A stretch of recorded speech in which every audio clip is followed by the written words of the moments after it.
This week is part 2 of the 6 steps that you need to take to restart or start your mompreneur business. On this episode, let's dive in.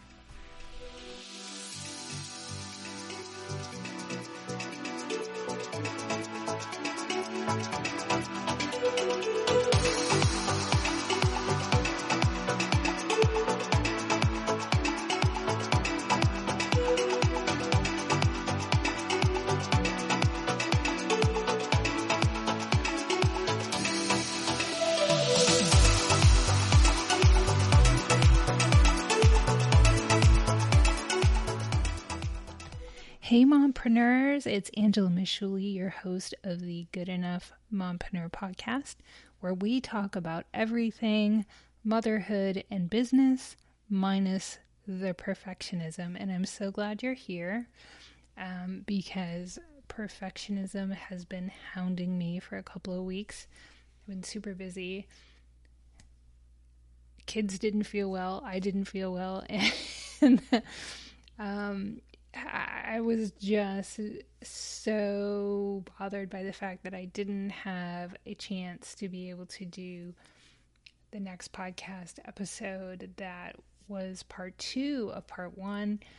And, you just have to learn to forgive yourself when you're a mom and a business owner and you have so many obligations.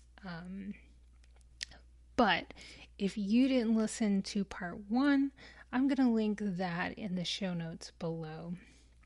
And I wanted to get right into the episode and start talking about some of the tips, the next 6 steps that I want to talk about. But first, I always begin because I used to put it at the end, and I don't know if everybody listens to the end. But I just wanted to give you a quick reminder. Number 1, if you enjoy this podcast or you're enjoying this episode and it's inspiring you to start your business or grow in your business or feel like you have a sense of community of other mom CEOs and business owners, then I would so appreciate it. It makes my day. It helps the show. It's totally free. If you go to Apple Podcasts and leave the show a review. For extra mom bonus points, if you took the opportunity to share it with anyone, if it's in a text, if it's on your social media, that would be super amazing too. Number 2, I have openings for guests on the show. Nothing fills my bucket more than one, getting a review and actually getting some feedback from other moms who listen to the episodes, or hey, any entrepreneurs, anybody who finds this podcast interesting. It's really geared towards moms, but hey, if you're listening to this and it inspires you, I'd love to hear about it. But 1, I love to see the reviews. It helps me understand that I'm creating content that is resonating. And then number 2, I would love to have you on the show. If you showcase your business, let's talk about your journey. Let's talk about your story. Because literally every person who has been on this journey has something to teach someone else and has a unique perspective that we can all learn from. So reach out to me, Angela, on Instagram, and you can direct message me at angela.mashuli, MASCIULLI, and I will get back to you, I promise. So those 2 things being said, let's dive into the next 6 steps that I believe you need to take to start your business. So last episode in part 1, I'm just going to do a really quick recap, but I'm going to link it in the show notes below. So what were some of the things that we talked about in part 1? Learning how to determine what you want to do. You might be inspired to be an entrepreneur, but you're not really sure what you want to do. So I walk you through some of the steps that you need to take to determine what you want to even do. Number 2, choose the type of business that you want to start. So knowing what you want to do doesn't necessarily translate to the type of business that you want to start. Like, you could be a baker, but that doesn't mean you have to open a bakery. You could write recipe books. You could create guides for baking supplies. You could teach moms how to bake. You could create courses.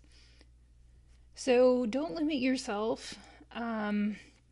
Definitely try to make sure that you do as much brainstorming as possible about what type of business that you want to start.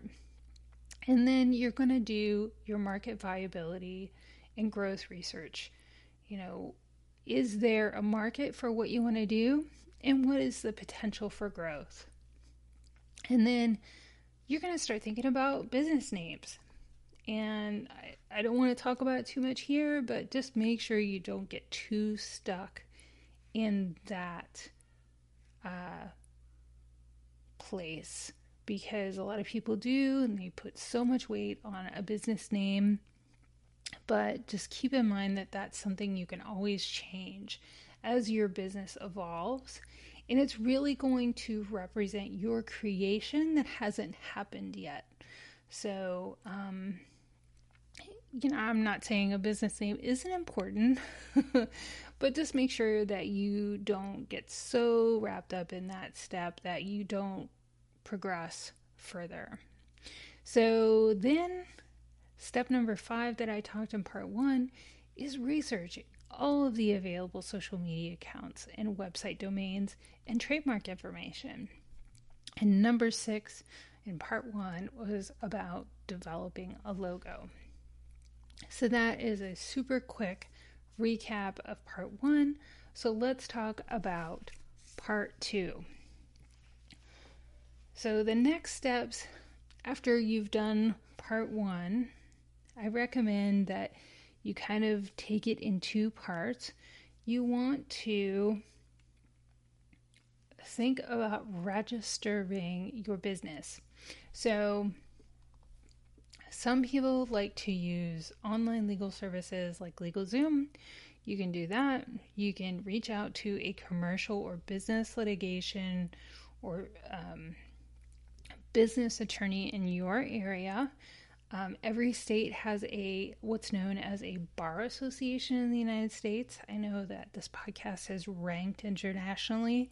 I'm not an attorney. I certainly don't know about international legal situations with forming a business. I'm sure it's way more complicated in other countries.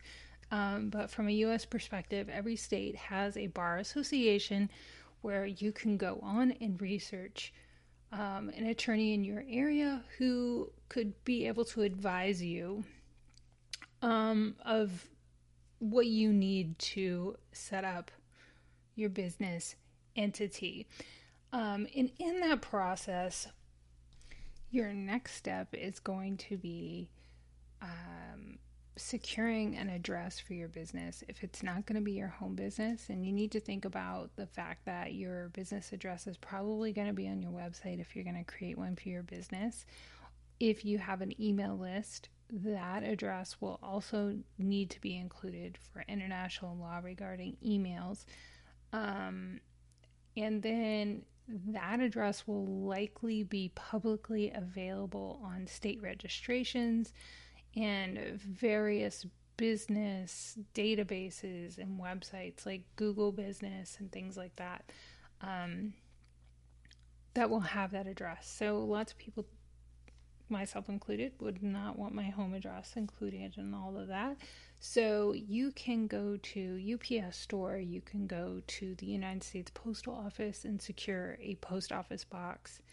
Or I will leave links in the show notes to companies that will also provide you a virtual address. And what's really cool about them, I'm not making any recommendations, but you can, with a virtual business address, get mailbox forwarding. So they'll get your mail and they will scan it and send it to you virtually, but then they will also forward you business mail and provide you like a professional suite number.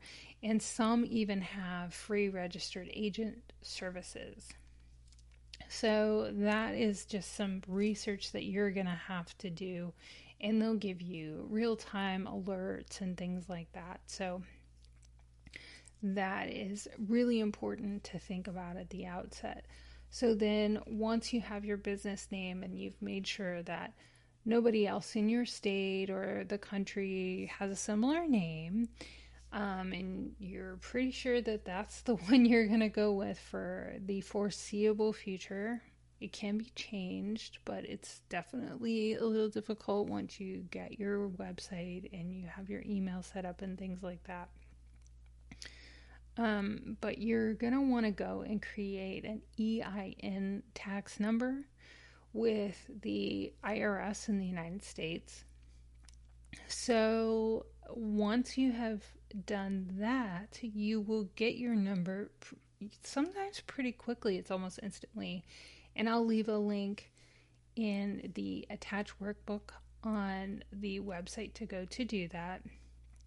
And a part of that, it's kind of like you have to do several things at once, is also determine what type of entity that you want to have.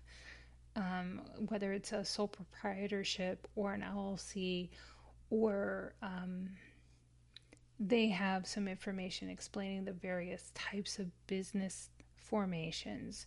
So I can't advise you on which one is best, but I think if you read them, you can start to see where maybe some types of entities have less exposure to you financially because it's separate than your personal finances.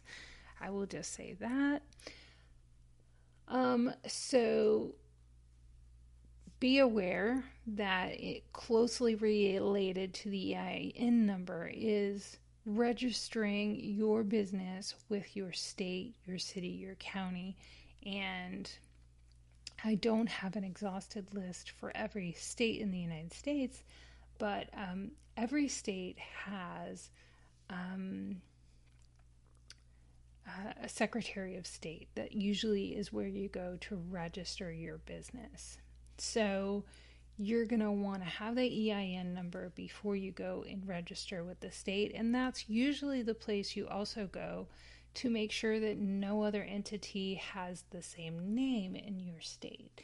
So there will be, of course, a cost for the address. There will be a cost for the registering with the state, but I'm pretty sure when I registered my business with an EIN, there was no cost for that. So I could be wrong, and if I am wrong, I will put it at the end of this show and give you a quick update on whatever research I found. So the next step after registering with the state is making sure that you don't need any license by the state, by the county, the city, or wherever you live. So making sure that if you have to register, and what is required with that registration is oftentimes an insurance or a bond. So that is closely related to that step, is to make sure that you insure your business and what you're doing if there is any financial risk that exposes you to having to pay anything because of an error or an omission, or if somebody could potentially sue you. Just having that insurance, which typically is not that expensive, and I can also leave some links below. I mean, they're not affiliate links. You're gonna check them out at your own risk. I'm not necessarily recommending them. I'm just saying, even if you just Google business insurance, do your homework, do your research. And then I recommend that any business, as a business owner, lots of businesses like to market to you to use their services. So I highly recommend that any business that you engage, that you do your homework to make sure that at least in your state, if they're located in your state or whatever state they're located in, that you go to that state's Secretary of State and try to do your homework to see if they are registered, if they have any state complaints against them, if they are in a position to be licensed, make sure that they still have a license or there haven't been any complaints or any problems. Definitely do your homework with anyone that you do business with, as a business owner or as an individual, but I highly recommend that. So maybe check them out on Better Business Bureau or all of those different things. Like check out their social media, do some things like that to kind of do your diligence on whether they're legit or not. And apologies, I kind of got off on a little tangent there about making sure that you do business with legitimate businesses. But part of this entire step too, before you probably can register your business with your state, you're going to have to identify who your registered agent is. So a registered agent is an entity or a person that's designated to accept service of process, like in a lawsuit for you.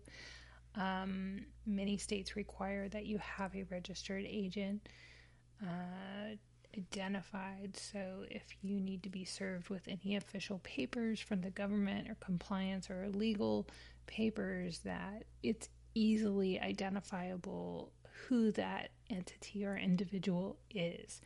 So earlier when I talked about getting a virtual address, there are some virtual address companies that provide a free registered agent service, but there also are registered agent services that will help you file, draft, and set up all of your business entity paperwork for your state. And perhaps there are some for cities and counties too, for larger cities than where I live. So that is another option, and I'll leave a link with some articles on some recommendations. I'm not personally making a recommendation. I will list who I use in Florida, but it's very helpful to have all of that in one place. And the service that I use actually, in addition to drafting all of the documents, and I submit my state filing fees to that entity and they take care of everything, but they also provide reminders for when annual renewals of things are due. So it would be helpful to do a little research and see if you could get a company like that to assist you, at least with the initial setup. Like sometimes if you have them do it once, you don't have to continually have them do it every year, but it can be really helpful because you might have to go through the whole process again if you miss a deadline, or incur an additional fee if you miss a deadline. Lots of times that happens in states. So it's important that you understand what a registered agent is and what they do and their role in the business registration process. So after you've registered your business and you have an EIN number, next what you're probably going to do is set up a business bank account. So you have all of the funds for taxes and things like that separate. And closely related to that would probably be to consult an accountant. I'm getting a little ahead of myself because I want to make a recommendation for an online business banking company. And I use Novo. I've used them for a few years, completely online, no fees, wonderful, has a debit card. I can issue checks through my business account. It's easy to use. I can have multiple users. I can make payments, I can send invoices and things like that. So that's super nice to be able to do. So that is one thing. And whatever bank that you go with, I would highly recommend that you try to avoid a bank that's going to charge you a lot of fees, especially, or like a minimum balance or something like that, especially starting out. So think about that for sure. But if you like to keep it old school and you have to go physically to a bank and that's just your thing, then that's fine. But I would recommend that you try to eventually move to a bank that you don't have to do that to make your life simpler. There are options like Novo that are completely virtual and do a really great job. So after you set up your bank account and all of the other business registration, one thing that you should really think about is any business insurance, liability, errors and omissions, or just giving you peace of mind. And it doesn't have to be super expensive. It can be anywhere from like $40 to $50, and I'm sure up depending on what type of business that you own. But I highly recommend that you make it a priority to look into at least the cost and what would be covered. So I can leave some research links for you as well on insurance. And then, in addition to insurance and the registration, I highly recommend that you set up a professional email. And there is a way to do that through Google. And then through your website, if that's what you're setting up. It just gives an extra level of trust.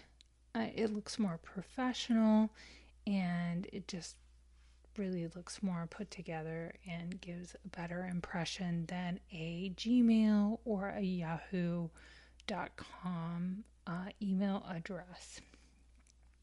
So after email addresses, I highly recommend that as soon as possible you set up those main social media accounts that you're going to really especially focus on in the beginning. And typically that's like Facebook and Instagram. And you can download Meta Business to be able to manage and time your social media posts that way.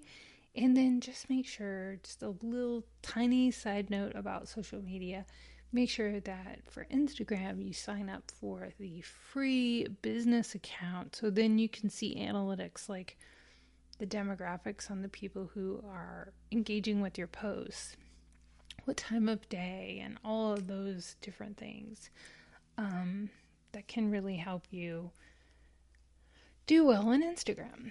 And in addition to that, I would highly recommend a few bonus things. You're probably going to have an online calendaring app. I personally use Calendly, so if somebody wants to set up an appointment with me, I can easily just send them a little link, and it allows you to set up different times and set your own schedule, so there's not a lot of back and forth. At least have the free version of Google. Calendly also has a free version, or at least they used to. A lot of apps are moving away from even free versions, and it might be as little as like $12 a month. But if you're somebody who is having to consistently make appointments, like service-based business appointments and things like that, you can embed it on your website. And like I was saying, you could send it in a text or a message, and it just cuts down a lot of back and forth when to make an appointment. It's really handy.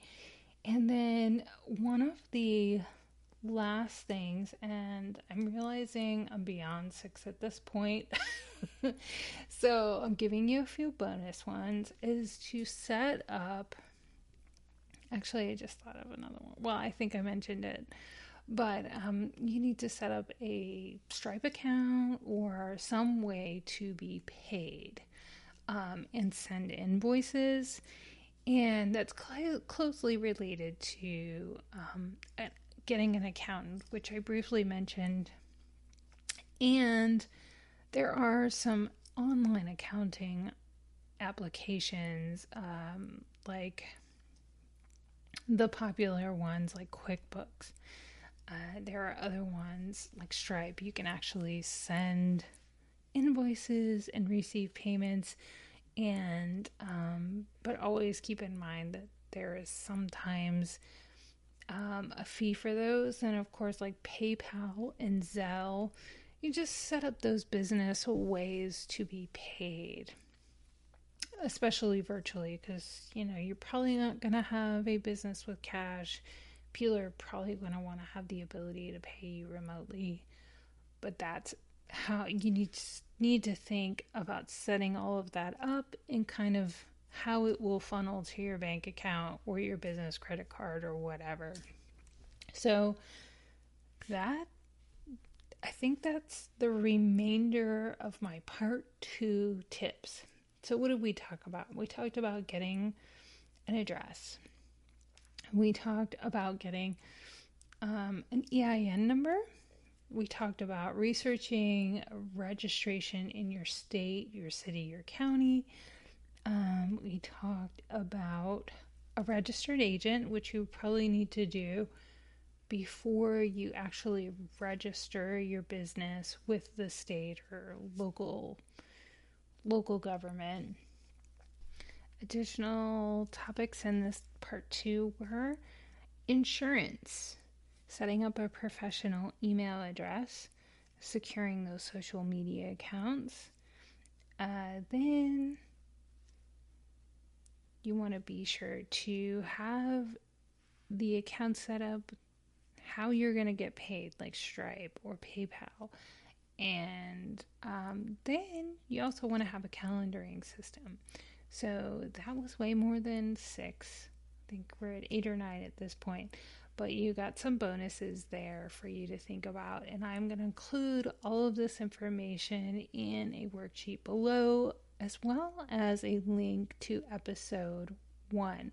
So you can digest and have a checklist for all of the points that I made in that first episode of the 2-part series about what steps you need to take to start or restart your business as a mompreneur.